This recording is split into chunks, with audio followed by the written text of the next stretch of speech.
Un pueblo mágico es una localidad que tiene atributos simbólicos, que tiene leyendas, que tiene historia, en donde han sucedido hechos trascendentales, que tienen una vida cotidiana y que de todo ello, surge una magia que emana en cada una de sus manifestaciones.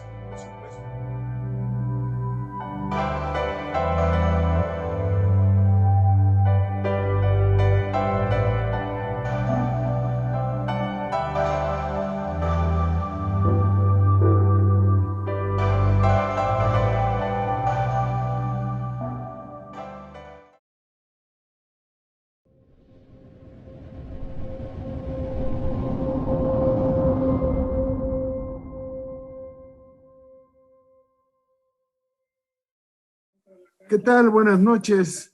Hoy jueves 14 de octubre de 2021 presentamos la emisión 50 de Diálogos y Debates, un espacio creado para dialogar sobre temas de la actualidad regional, nacional e internacional y debatir sobre temas que sensibilizan nuestro programa a la resistencia de los pueblos originarios. En la sección Memoria Histórica de Nuestra América, recordaremos con Adriana Paola el significado histórico de la llegada de los españoles a tierras de lo que hoy es América.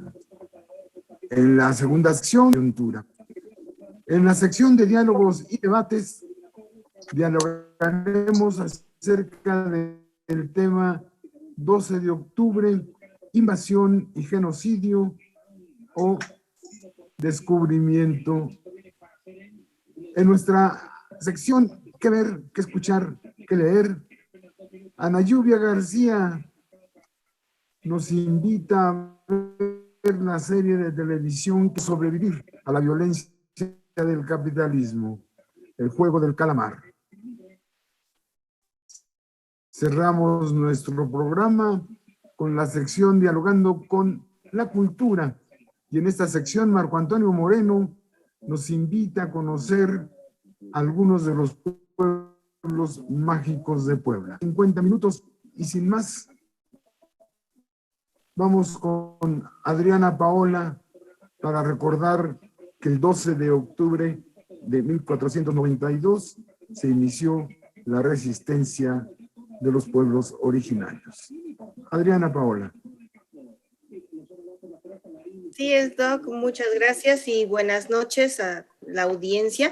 Efectivamente, el 12 de octubre, una fecha polémica y sumamente compleja. ¿Qué encierra o qué carga tiene la palabra descubrimiento? Me gustaría como hacer esa reflexión.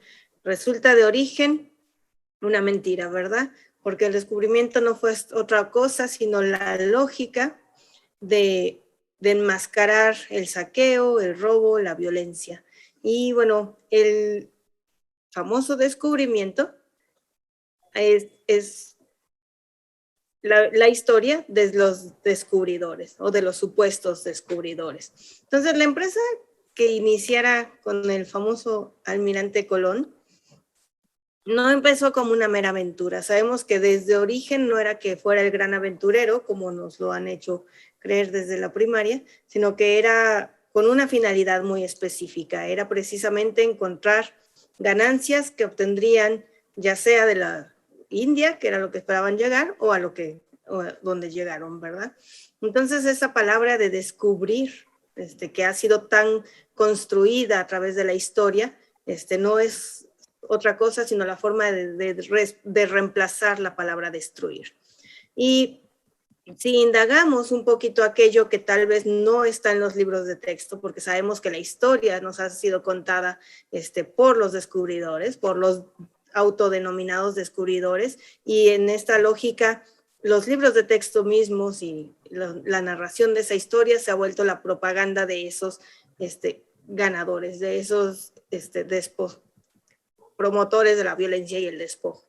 Entonces habría que revisar estos documentos históricos que efectivamente Colón dejó, donde por ejemplo la carta que escribe a Rafael Sánchez el 14 de marzo de 1493 al haber regresado de su primer viaje y narra el encanto que tiene sobre los pobladores de los pueblos originarios de lo que hoy llamamos nuestra América, donde efectivamente detalla, ¿sí?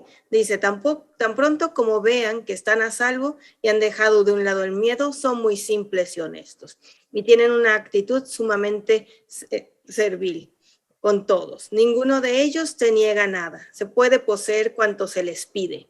Entonces, ahí hay un discurso totalmente de expropiación, de despojo, de abuso ante la amabilidad, ante la nobleza con la que habían encontrado. Y más adelante, en su segundo viaje, narra precisamente, y en sus bitácoras, narra la forma en la que los pueblos taínos fueron masacrados, en la forma en la que fueron explotados para sacar el oro, la forma en la que eran marcados con una moneda de lata que tenían que traer al cuello, y era lo que les garantizaba 3 meses más de vida, porque era el símbolo de que habían dado una aportación en el oro que habían logrado conseguir y les daría 3 meses para que siguieran juntando oro. Entonces, sabemos que este segundo viaje fue estratégico porque fue cuando se empezó a llevar los esclavos y narra claramente que tuvieron 1,500 esclavos, de los cuales tuvieron que seleccionar a los 500 mejores para subir en la embarcación en condiciones inhumanas de hacinamiento, para que en este trayecto de vuelta a España murieran más de 250 de los taínos esclavizados, ¿verdad? Y una vez que llegaron, dijo, pues fue una pérdida total porque la mayoría de ellos murieron a los 3 meses de desembarcar. Entonces, esta concepción de origen a través de la historia, de considerar la vida humana como mercancía, la vida humana de aquellos que no es el hombre blanco, que no es el estándar que la llegada de los españoles trajo a nuestro territorio, fue esa construcción precisamente de deshumanizar al otro, con tal de poderlo explotar, con tal de poderlo esclavizar, todas estas construcciones que la colonia y la colonialidad han construido a partir de generar una serie de clasificaciones sociales y de opresiones, pues son el resultado de este momento histórico que por años se había celebrado como la gran festividad, el gran descubrimiento de América, cuando pues sabemos que no se puede descubrir lo que ya estaba ahí. Es como si alguien llega, encuentra, voy a citar, la bolsa de mi compañera Adriana Pineda, y llego y pues es que la encontré aquí, la descubrí, entonces me la puedo apropiar. Es exactamente eso lo que llegaron a hacer los españoles y los colonizadores. Dice rápidamente ella que no. Efectivamente sería inmoral, ¿no? Que despojara yo a mi compañera de lo que es de ella. Pues así, despojando territorios, despojando modos de vida, despojando vidas mismas, es lo que sucedió en aquel triste 12 de octubre de 1492, y que sabemos que se construyó esa matriz de colonialidad del poder que hasta la fecha seguimos padeciendo. Gracias, Paola. Interesante esta interpretación de esa fecha tan señalada. Marco Antonio Moreno, vas a iniciar esta segunda sección que hemos llamado las noticias que trascienden la coyuntura. Ahora hay muchas noticias. Este país se está moviendo apresuradamente y hay muchas noticias. ¿Cuál es la que seleccionaste? Gracias, doctor. Buenas noches a todas y todos los que nos ven y nos escuchan. La verdad es que sigue la cantaleta de la derecha con respecto a la reforma eléctrica que plantea el gobierno federal.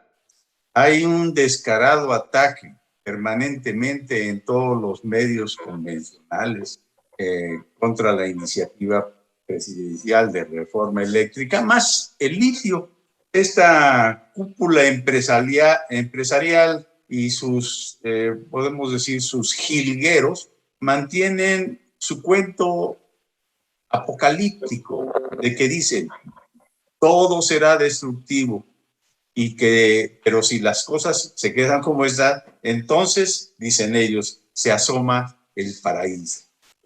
Recordemos esta situación, que este cuento que hacen ellos, que repiten todos los días en todos los medios, especialmente, lo hacen con el sentido de generar un oscuro futuro y que no habrá energía eléctrica en el país.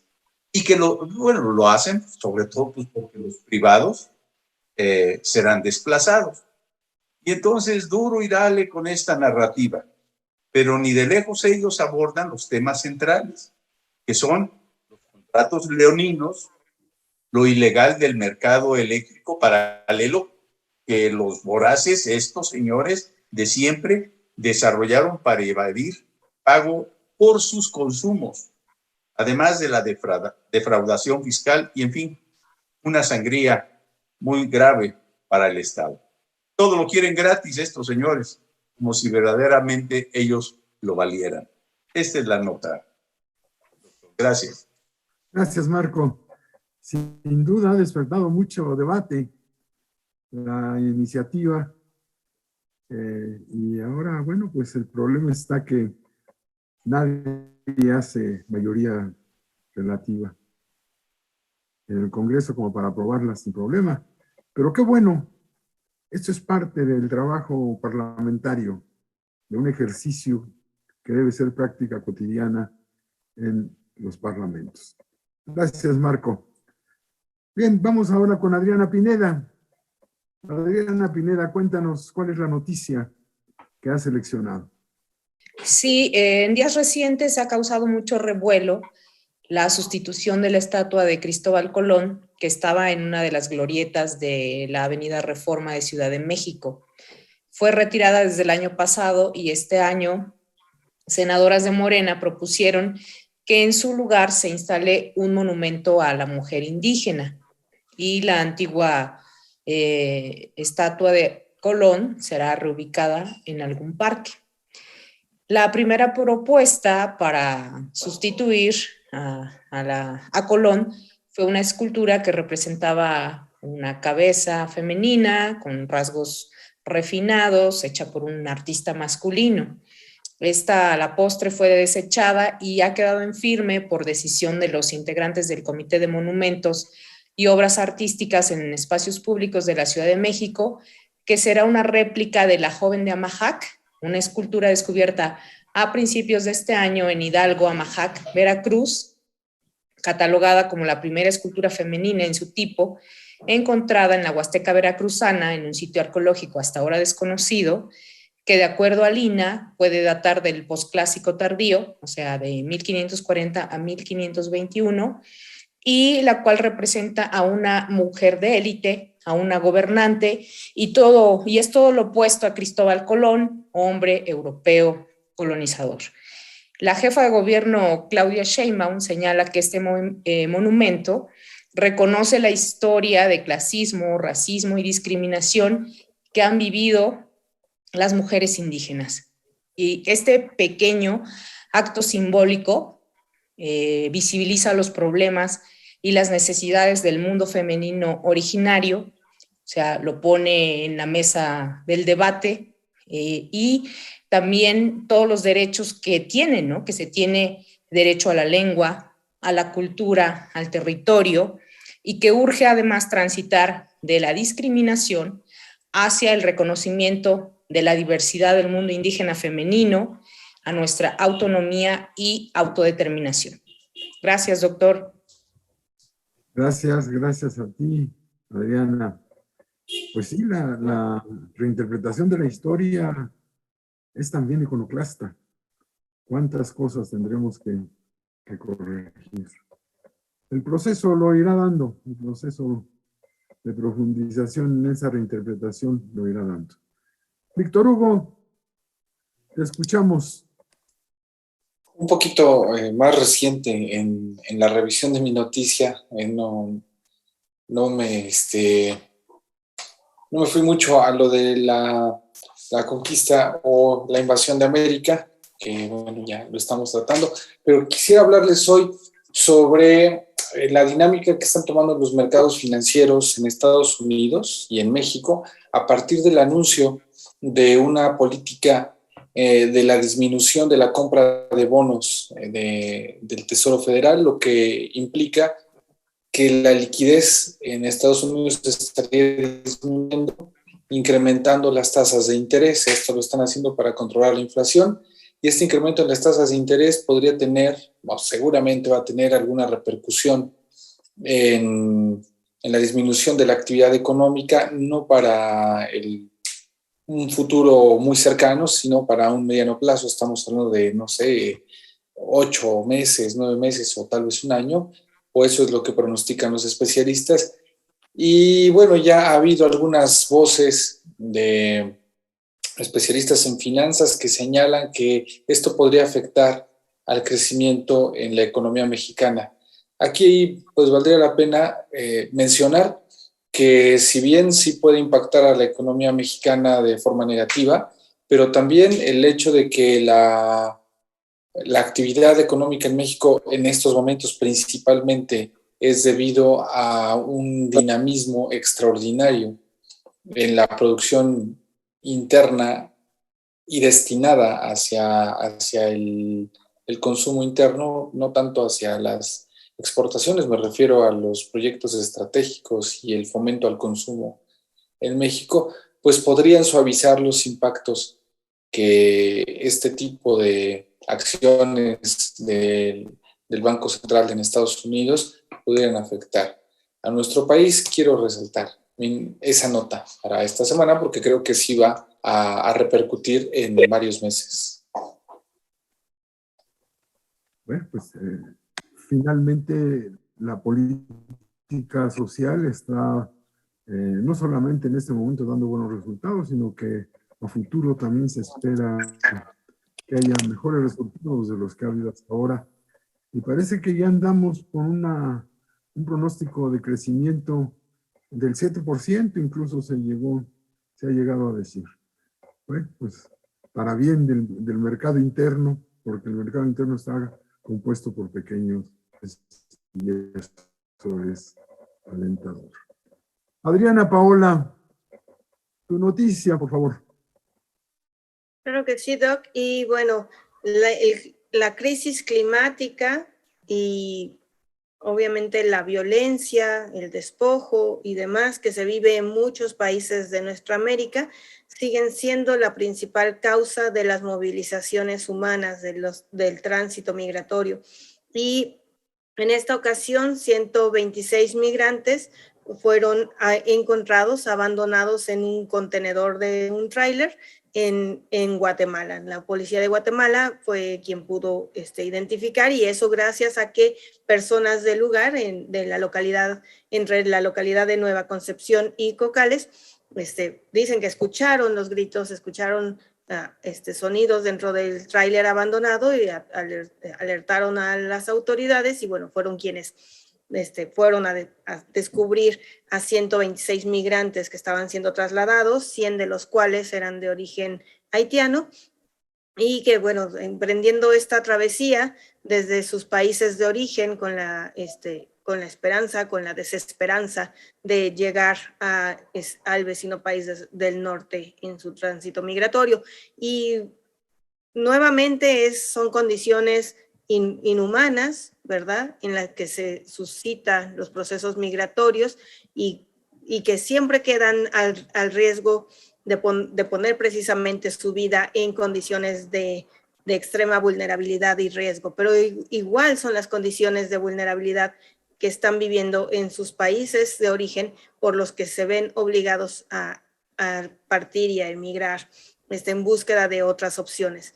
Definitivamente es necesario que, por uno, que las fronteras no tendrían que tener límites, y por otro lado, es necesario que los países de origen puedan tener respuestas de vida digna para todos sus habitantes, ¿verdad? Entonces, bueno, van más de 15,000 migrantes de origen haitiano que han logrado llegar a la frontera México-Estados Unidos, de los cuales ya 7,500 han sido deportados, y sabemos que se encuentran en condiciones de crisis climática, de crisis política y demás, que hay regiones que realmente necesitan de un apoyo de la comunidad internacional para garantizar dignidad de vida en estos países. Y bueno, sabemos que México pues no se queda atrás, también tenemos muchas regiones expulsoras de migrantes, y bueno, Estados Unidos no la pone nada fácil, ¿verdad? Mucho financiamiento para generar fronteras en Guatemala, fronteras en México, financiadas por Estados Unidos, y Marcia Espinosa del Departamento de Seguridad Nacional de Estados Unidos insiste que sus fronteras están cerradas y que no convoca a que la gente haga estos viajes peligrosos, y bueno, creo que no hace falta que digan que sus fronteras están cerradas, porque si de algo se ha caracterizado este país es de políticas migratorias altamente xenófobas. Gracias. Gracias, Paola. Es un problema difícil. Cuando uno se pone a pensar en alguna alternativa de solución, encuentra que no es tan sencillo, particularmente Estados Unidos, pero también en Centroamérica, en México mismo, que luego hacen difícil la coordinación. Pues esperemos que haya una política que ayude a estos migrantes y que, bueno, pues se les permita el libre tránsito, que es parte del derecho, de los derechos humanos. Bien. Ahora vamos a pasar a nuestra sección de diálogos y debates sobre temas que nos parece, pues, pueden interesar a quienes nos escuchan, nos ven, porque representan algo que está ocurriendo en este momento. Hoy hemos elegido un debate sobre la conquista y nos preguntamos, ¿fue un descubrimiento o un genocidio? Esa es la pregunta que nos hacemos. Perdón. Bueno, pues vamos a aportar nuestras ideas.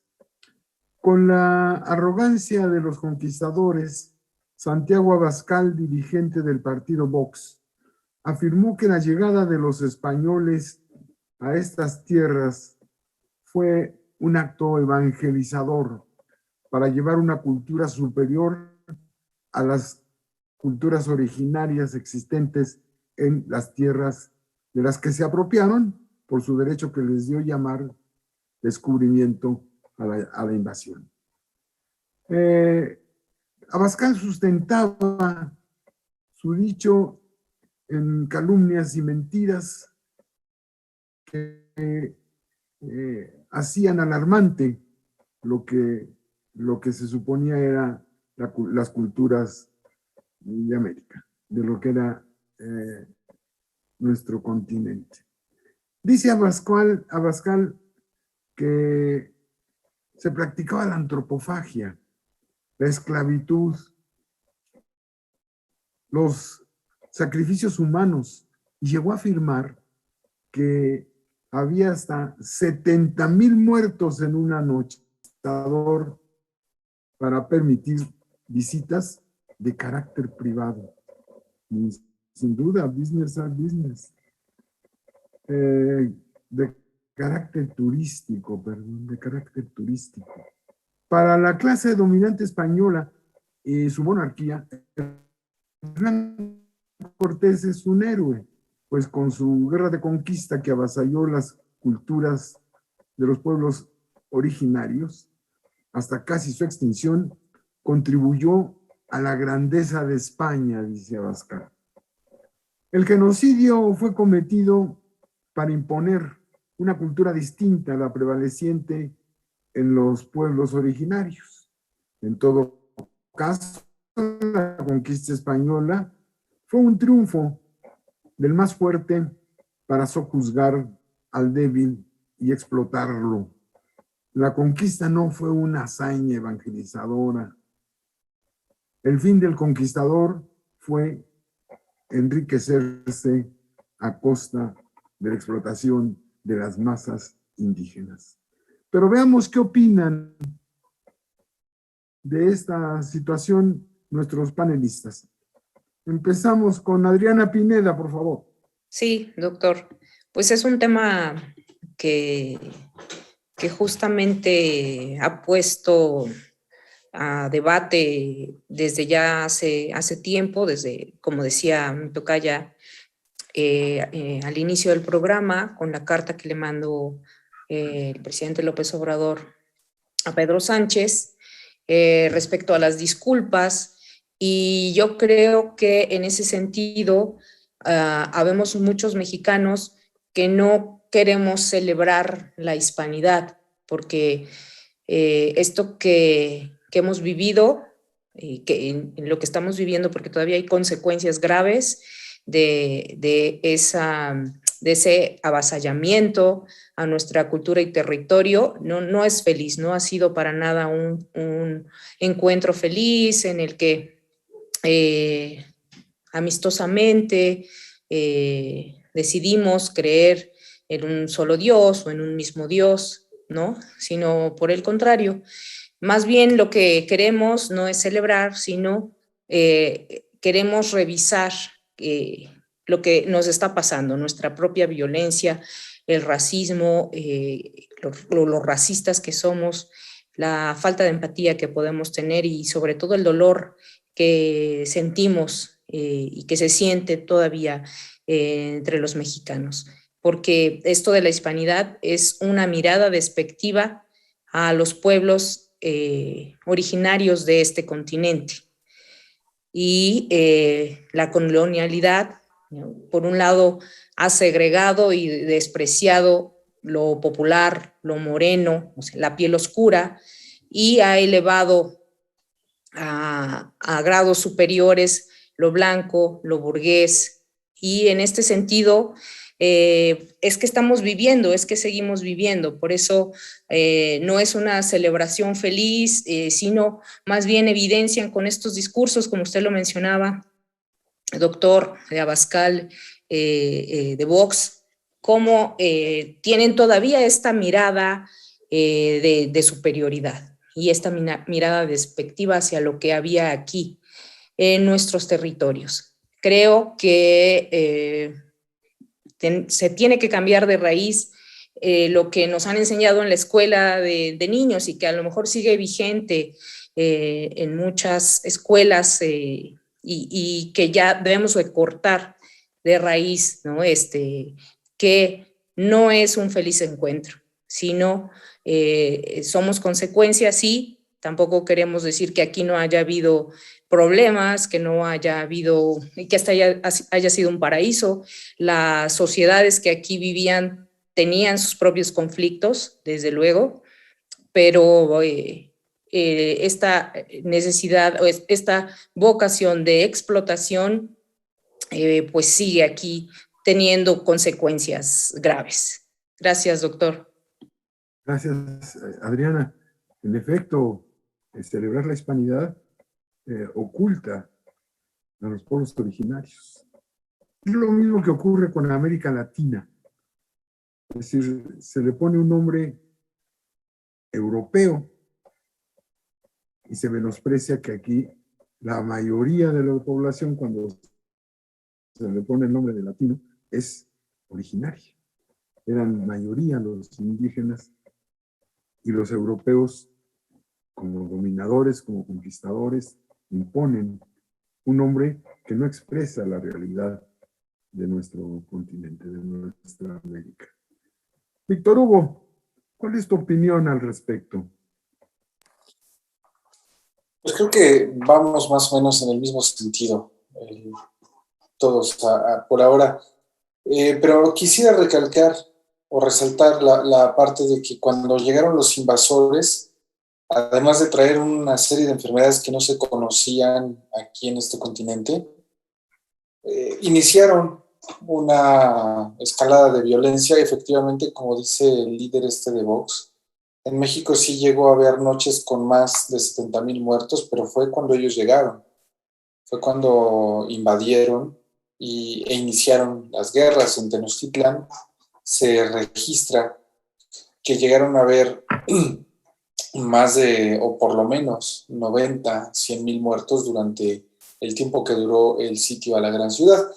Y bueno, entonces este exterminio de la población originaria llevó a un estancamiento en el avance que había en la filosofía, en las matemáticas, en planteamientos que hoy de repente podemos adaptar como contrafactuales, ¿no? ¿Qué hubiera pasado si es que no se hubiera interrumpido esa línea de pensamiento que estaba avanzando aquí en América? ¿Qué hubiera pasado si, por ejemplo, los observatorios que teníamos en ese momento, las pirámides, etcétera, no hubieran sido intervenidos, si el conocimiento no hubiera sido censurado por parte de la Inquisición? ¿Qué avances, qué aportaciones tecnológicas podrían existir hoy? También de repente, desde algunas visiones, tendemos a romantizar a los pueblos originarios, suponiendo que la visión que tenían sobre la naturaleza y esa forma distinta a la occidental de acoplarse a lo que existía o a lo que existe en el entorno natural, implicaba la renuncia a una forma tecnológica de existir. Yo pensaría que no es tanto así.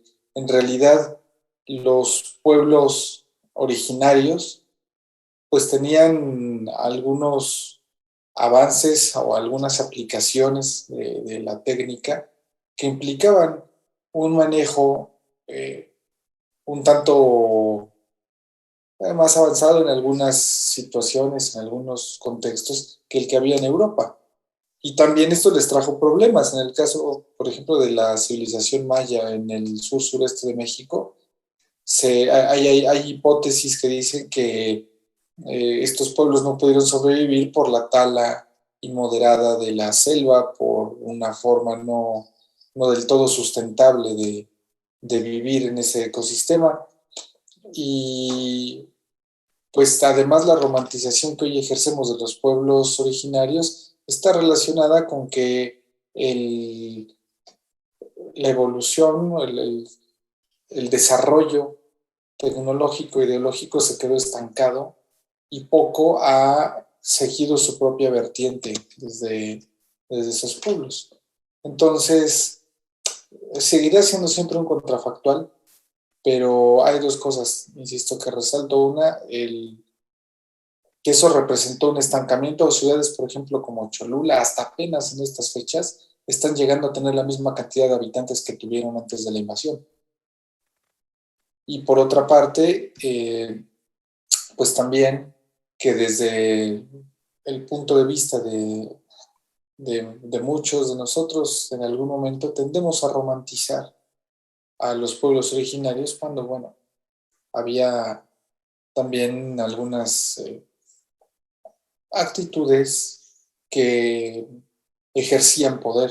En el caso de los mexicas, ejercían poder sobre los pueblos circundantes. Y además, la relación con la naturaleza, si bien era distinta a la modernidad o al uso moderno de la naturaleza traído por los invasores, pero pues sin duda también presentaba otros retos y una forma pues sí distinta de interactuar con el ambiente que pues hoy no sabemos y no podemos asegurar que la manera en la que hoy los pueblos originarios lo ven es exactamente igual a la que se tenía en esa época. Siempre seguirá siendo una pregunta. Entonces, eso me gustaría saber qué piensan los compañeros. Gracias, Víctor. Yo creo que sí, toda sociedad dividida en clases tiene conflictos. El problema está si la cultura española, el modo de producción español, podía resolver esos conflictos que se daban en los pueblos originarios. Finalmente fue una cultura que estaba en desarrollo y que fue frustrada por la invasión. Adriana Paola, te escuchamos. Sí, muchas gracias, Doc. Y bueno, ahí voy contra el Víctor. No, no es cierto. Pero efectivamente creo que romantizar y asumir de facto cómo podrían haber estado los pueblos indígenas, los pueblos originarios y demás, es parte del mismo proceso de la colonialidad, ¿no? Clasificarlos nuevamente, en vez de decir solo era un modo de vida diferente y que fue trastocado efectivamente por una carga de violencia. Y también, bueno, hay evidencia científica hoy por hoy, por ejemplo, de la Amazonia, resulta que es un artefacto humano. Y es un artefacto humano hecho previo a la colonia, con esa sabiduría en el manejo y no se trataba de que, vamos a sembrar aquí esto, ¿no? Como una milpa, sino cómo lograr ese equilibrio que existe naturalmente en el Amazonas. En la Amazonia no es natural. Tiene que ver con la intervención, la sabiduría de los pueblos originarios y hasta la fecha lo que se ha preservado y conservado, porque cuando hicieron una política de reserva de la biosfera y aislaron a que ninguna persona, incluso la gente nativa de estas regiones pudiera intervenir, empezó a deforestarse todavía más, ¿no? Obviamente la deforestación causada por el despojo, la expropiación, la violencia de las transnacionales y de los megaproyectos de muerte, son altamente culpables de todo esto y sabemos que viene como resultado de este modo de producción que se sustentó en estas prácticas de la colonia, de la esclavitud y que conocemos como el capitalismo. Pero previo a eso, e incluso hoy por hoy, es la intervención humana de ese conocimiento de estos pueblos originarios que ha permitido que la Amazona pueda sobrevivir. Porque cuando la volvieron reserva de la biosfera, empezó a quedar en una desestabilización natural impresionante, ¿no? Entonces sí hay la intervención humana y sí hay esa sabiduría. No es absoluta, no es aislada, pero lo cierto que cuando volteamos a nuestro alrededor es como cuando vemos el modo de producción asiático, cuando vemos otras prácticas de organización social en África, en Asia y demás, y que por causa de la intervención colonial, fueron trastocadas. Y entonces, ¿cómo esto sustentó? Digamos que aquí el debate no es cómo estaban los pueblos entonces, sino qué es lo que estamos viviendo ahora, porque esto sustentó la propagación del capitalismo, esto sustentó que se sigan despojando los cuerpos, los territorios, las violencias, y no se trata de romantizar que antes no hubiera violencias, por supuesto que había violencias y jerarquías y demás, pero era en ese marco social de iguales, ¿sí? No de pensar que porque el blanco es superior al negro, de porque el blanco es superior al café.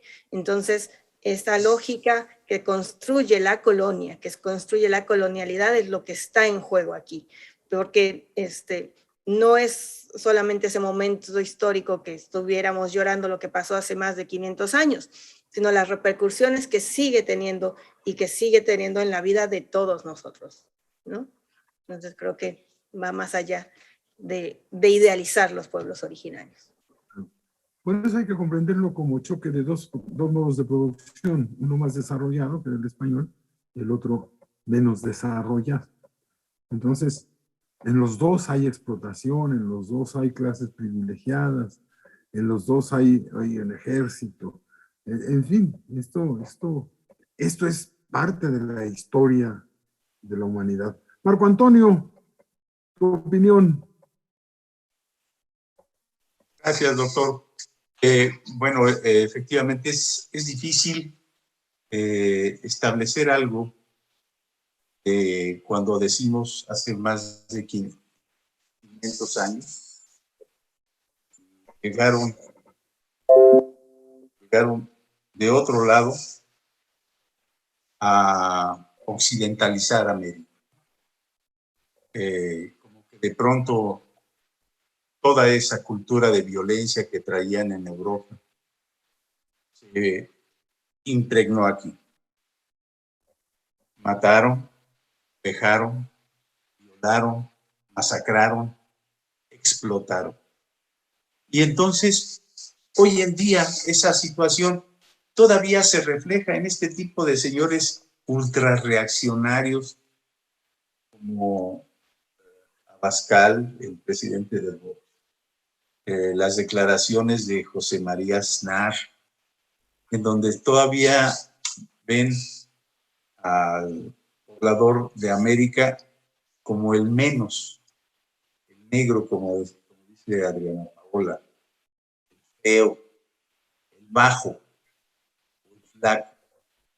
Pero entonces vimos, en términos de la historia, tenemos necesidad de analizar qué se descubrió o quién descubrió a qué. Yo creo que en 1492 fue cuando los indios se descubrieron como indios, no sabían que eran indios. Ese es un aspecto de tipo cultural que afectó muchísimo. También descubrieron los indios que vivían en un continente, americano. ¿Qué se puede decir en términos de las tradiciones y la cultura y la forma de vestirse, etcétera? También se descubrieron que ellos estaban desnudos, porque el invasor venía vestido con metal, en caballo.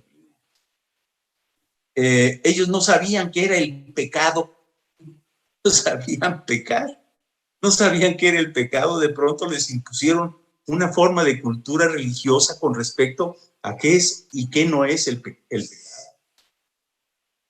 También fueron sometidos en términos de una situación de obediencia.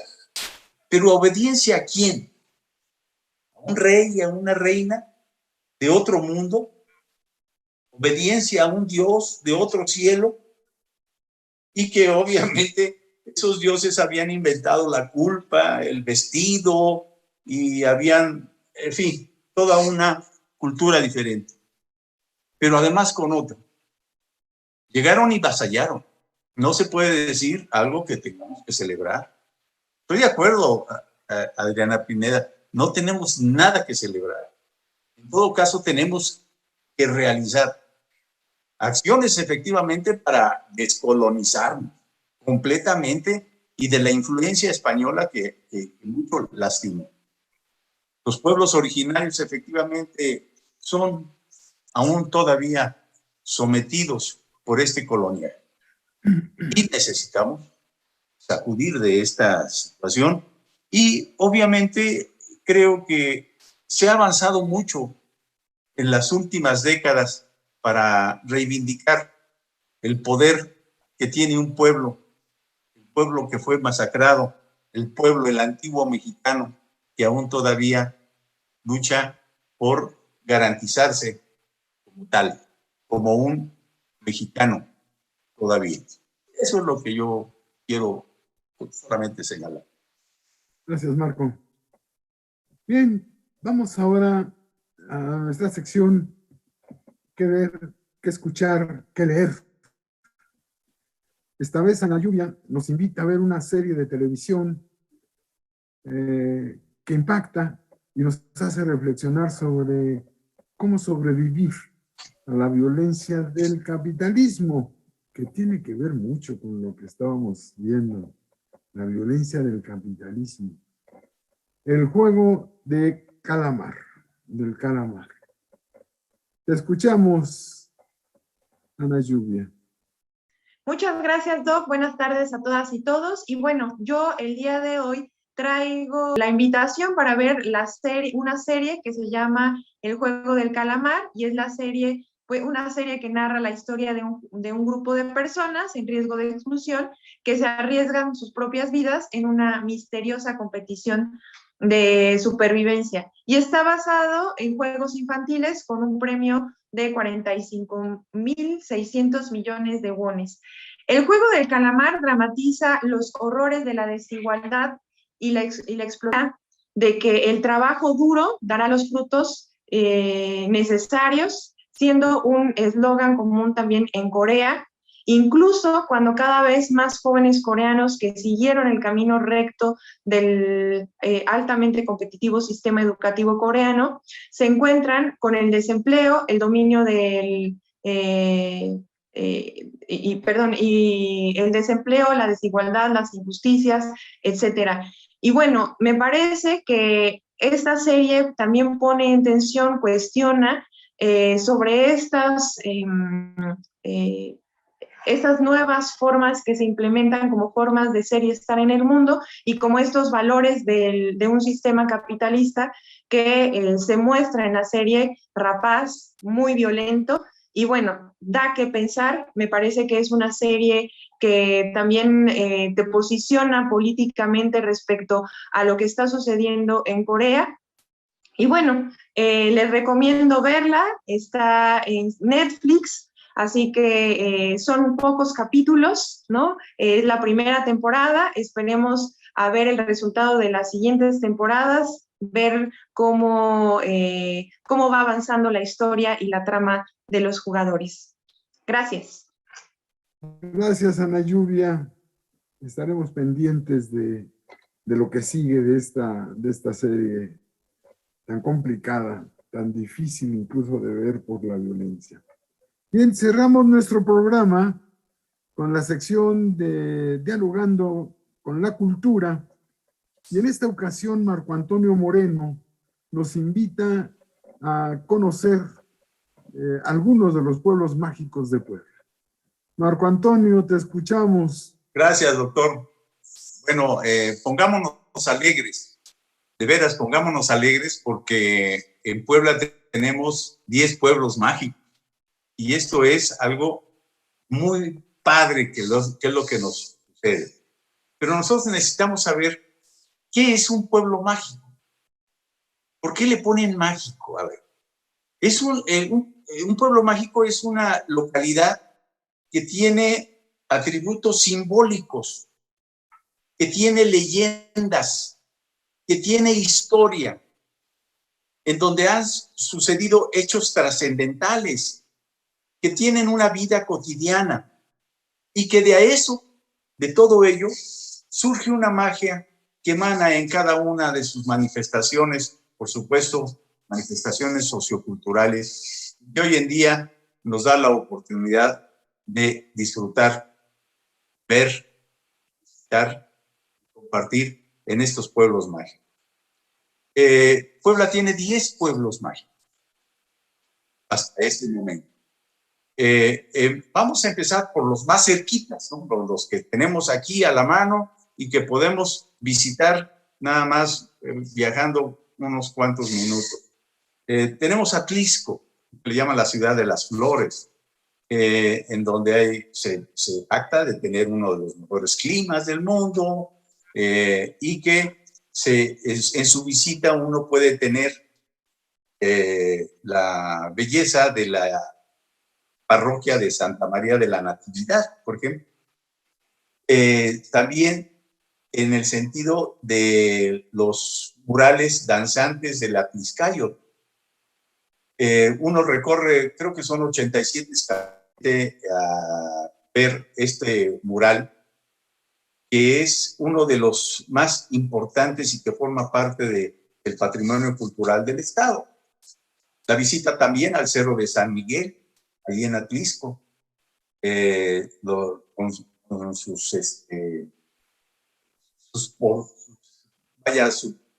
postal, que una vez que está uno arriba, uno ve perfectamente el volcán y obviamente la comida ahí no se dedica el consomé atlisquense, los michiotes de carnero y bueno, hasta poder llegar hasta los helados exóticos que hay. Otro pueblo mágico es San Pedro Cholula. San Pedro, pues hay que recorrerlo a pie y obviamente pues está la gran pirámide de Tlachihuatepetl, que es el basamento piramidal. Fíjense, es el basamento piramidal más grande del mundo y en cuya cima se encuentra un santuario de la Virgen de los Remedios. Acuérdense de que nosotros cuando había conquista en los antiguos mexicanos, se conquistaba y en sus pirámides se construía uno con la cultura del que conquista. Y cuando llega la cultura religiosa, hasta arriba de la pirámide pusieron esta imagen, este templo. Se jacta Cholula de tener 365 iglesias. No son tantas. Son iglesias, oratorios, en fin, rosarios que incluso que a veces están en una esquina. Cerca está de Cholula, Santa María Tonantzintla, unos cuantos kilómetros. Ahí está una iglesia del barroco indígena del siglo XVIII que decoraron los indígenas de la región. Ahora vámonos un poquito más lejos y podemos tomar la carretera que va hacia la Sierra Oriental. Quiero decir a todos que estoy dejando una liga en donde están todos estos pueblos mágicos. Esta liga es muy interesante, les voy a decir por qué. Porque les dice cómo llegar, cuánto tiempo, etcétera, cómo llegar, incluso qué arroparse, etcétera. Y además, uno le hace clic en donde dice ver video y hay toda una toma panorámica de 360 grados de cada uno de los pueblos mágicos.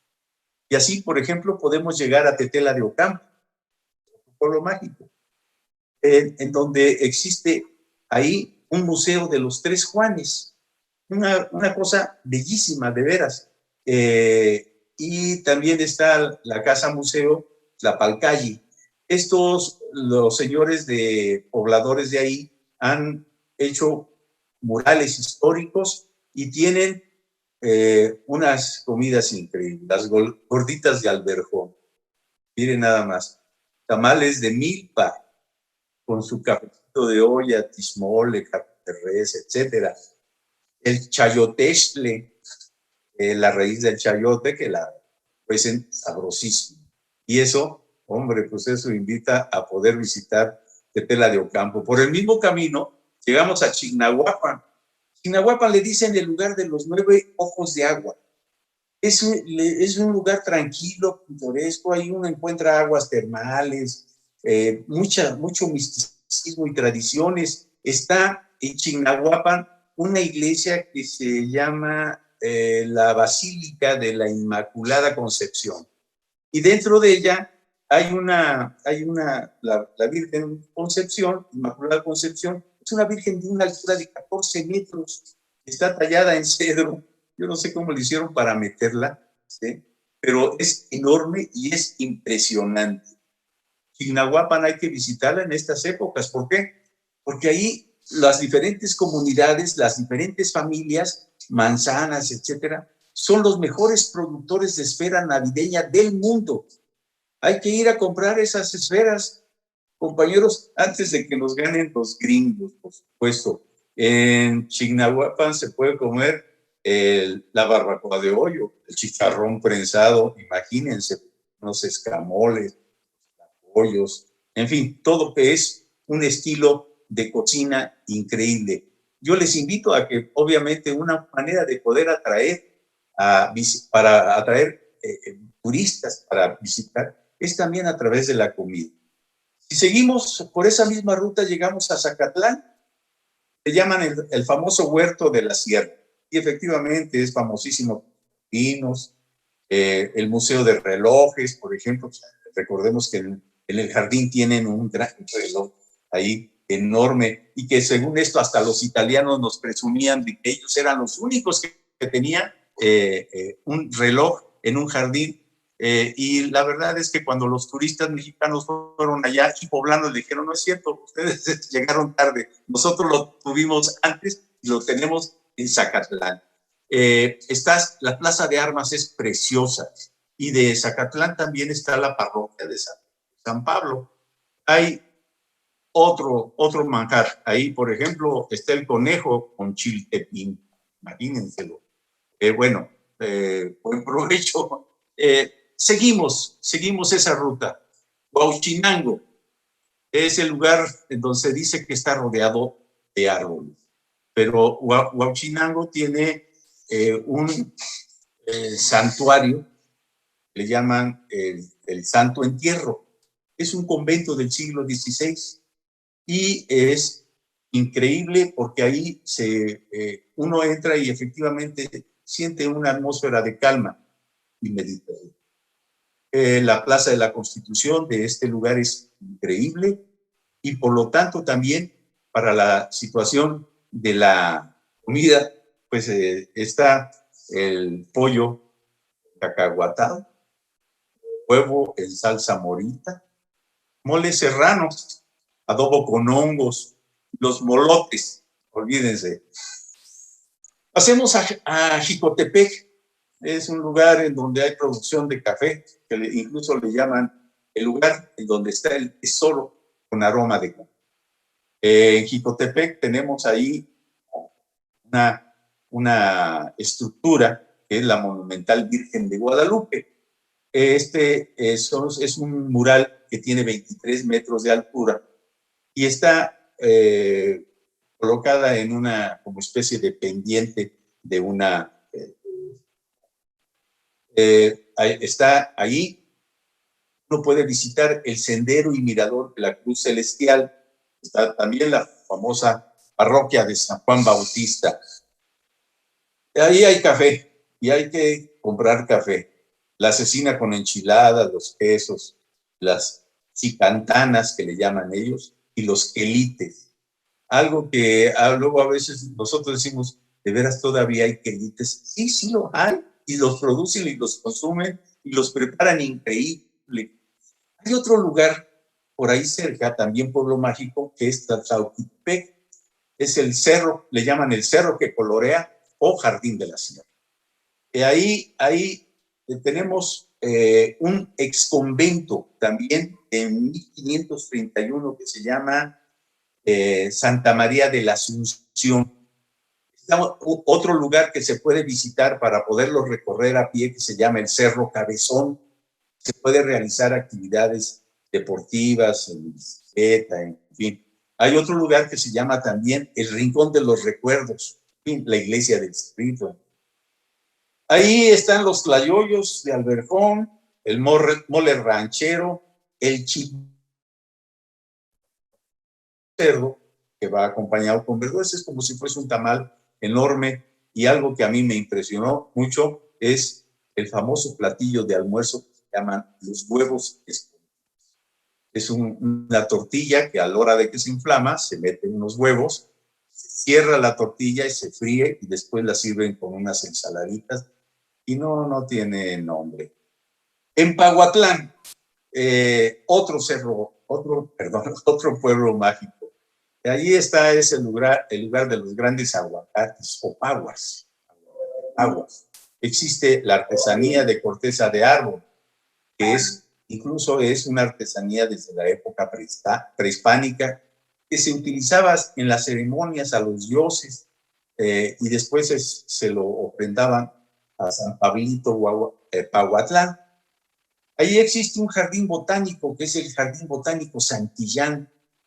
Es importantísimo visitarlo porque ahí tienen una gran variedad de plantas y les dicen incluso cómo llevárselas. Las puede uno comprar ahí y cómo conservarlas y mantenerlas en la casa de uno. Existe un lugar que se llama el Mirador de Ajila. Es un lugar en donde se puede ver magníficamente lo que es la sierra. Se puede hacer senderismo, ciclismo de montaña, etc. Ya no voy a decir mucho de la comida porque sí, efectivamente da mucha hambre en ese sentido. Pero, por ejemplo, el atole de cacahuate o la piña o mora y obviamente lo que son los molotes bañados en salsa verde. Llegamos al décimo pueblo mágico. Nuestra gloria, nuestra presunción, que es Cuetzalan.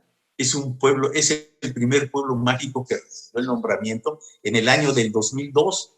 Está enclavado en la Sierra Norte de Puebla y pues ahí se pueden ver no solamente lo que es los paisajes, sino incluso lo que es la famosa parroquia de San Francisco de Asís, que está justamente en el centro, que tiene una imponente torre de 60 metros, y justo ahí, ¿sí?, a un lado está construido un palo ceremonial en donde realizan el ritual Los Voladores, catalogado como Patrimonio Cultural Inmaterial de la Humanidad.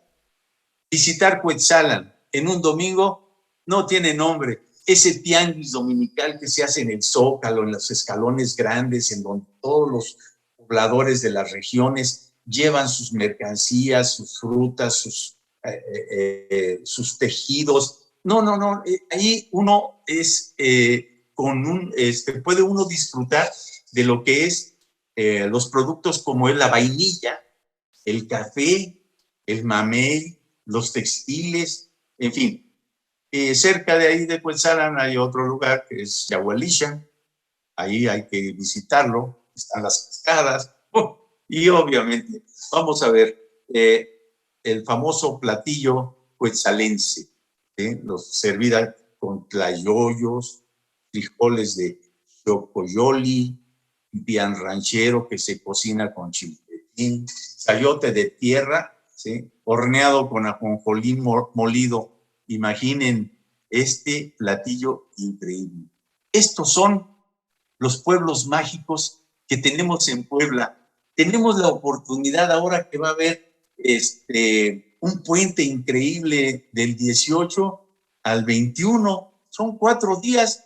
Podemos visitarlos, estos pueblos. Estamos poniendo la liga en la cual ustedes pueden ir, por dónde ir, qué llevar, qué cubrirse, qué comprar, y además cómo entusiasmarse con un video que tiene esta liga, que es un video de 360 grados en cada uno de los pueblos mágicos.